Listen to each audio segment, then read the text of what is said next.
This week on commandN, hands-free gaming, the best Twitter apps, and ultrasounds for the men in your life.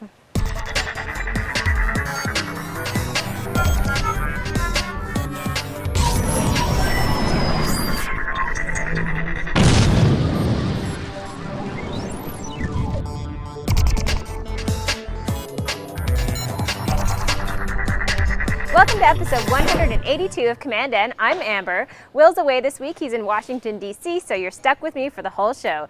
Of course, Jeff will also have a segment from Halifax. So let's get started with the tech headlines of the week.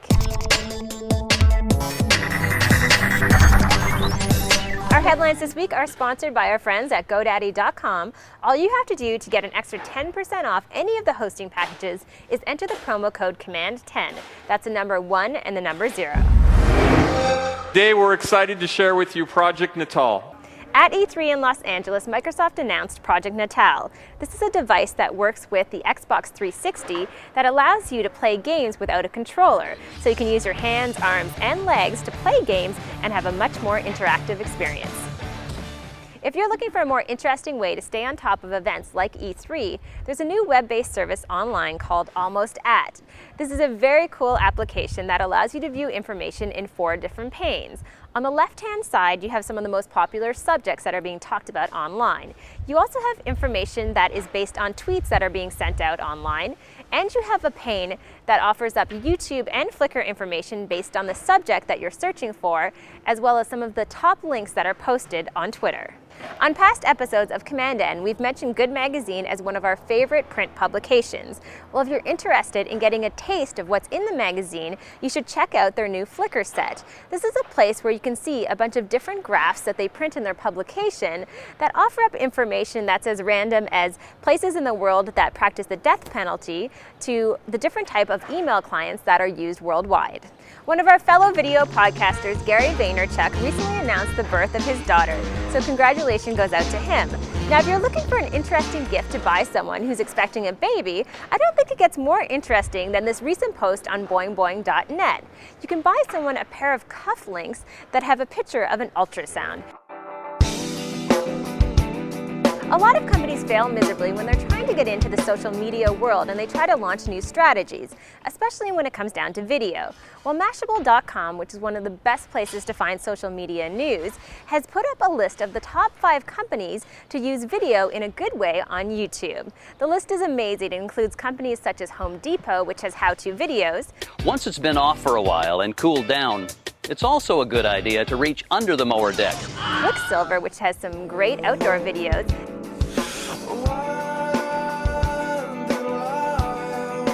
And of course, Nike, which has some big production videos that are definitely worth a watch.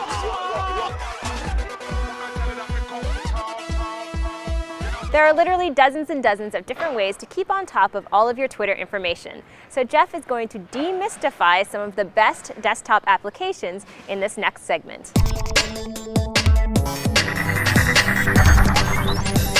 Hi, I'm Jeff MacArthur. On this week's Hot Stuff review, I'm going to talk about a couple Twitter desktop apps. So we're going to start off with TweetDeck, which is in beta. It's an Adobe Air app that can run on Windows, Mac, and Linux. And like most of these Twitter apps, you can tweet, include links, photos. The unique thing at first glance about TweetDeck is that it has this multi-column view that lets you see different groups in different columns. You can do things like save your searches. So if we want to keep track of commandN, we can save the commandN search, give that its own column, and that'll be auto-updated, a great way to keep an eye on your brand. It also has previews of short URLs and pictures inside the app. It's got auto-shortening of long tweets and long URLs, as well as some translation features. You can create groups of followers, so if you want to keep your friends and your work separate, that's easy enough to do. And you can even keep an eye on your Facebook status and view your friends' status updates. We talked previously about how you could get your Twitter updates to show as your Facebook status updates. Well, if you have TweetDeck, you don't even need to go through that. There's basically a couple checkboxes that allow you to publish to Twitter and or Facebook. So easy as pie to do both. There's stock twits, twit scoop, a whole bunch of other features. And the app really comes across as being more for power users. It can eat up a lot of screen real estate, but that may be a great option for people with multiple desktops. Now, the other app I'm going to talk about is Eventbox. This is Mac only, it's in beta as well, and it says it can pack your social networks into one box. And it seems to do a pretty good job of this. You can follow Twitter, Facebook, Google Reader, Flickr, Dig, RSS feeds, and Reddit streams all in a single app. And they're looking to add more in the future as well. It's got a very Mac-like interface. The main window is the primary interface, but there's also a heads-up display, which is what I normally use. And in the heads-up display, as well as the main window, you've got functionality like Twitter replies, direct messages, favorites, flagging, and more. And streams for other services like Facebook, for example, have more limited controls. So you can flag them. There's a quick link to open the message in a browser so you can respond in Facebook. There's a built-in photo viewer for pics from Flickr and elsewhere. And I love having all these different services wrapped into the same app. It keeps me from looking a whole bunch of different places and keeps me up to date on all those different feeds. So I've been using, as I said, the heads-up display, so it takes up less screen real estate and I can see everything in one stream. And it's probably why I've been using Eventbox longer than any other Twitter desktop app, so you might want to give it a try. That's all for this week. I'm Jeff MacArthur. Enjoy.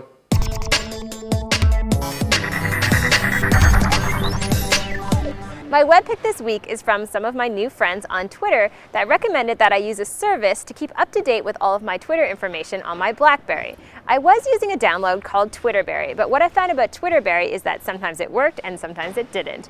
So now I'm trying a service that's called Uber Twitter. It's completely free to download. I love the interface, so it's very easy to follow along with the people who you're following on Twitter, and it's also a cinch to post photos. What I like about the photo service on Uber Twitter is that it allows you also to attach a map so that you can post where you're posting from. Now the neat thing is you can disable this feature if you don't want people to know where you are. Now that's it for this episode of commandN. Remember, we'd love to feature any of your web picks on the show. All you have to do is create a video or post a link at commandN.tv. Thanks for watching, and we'll see you soon.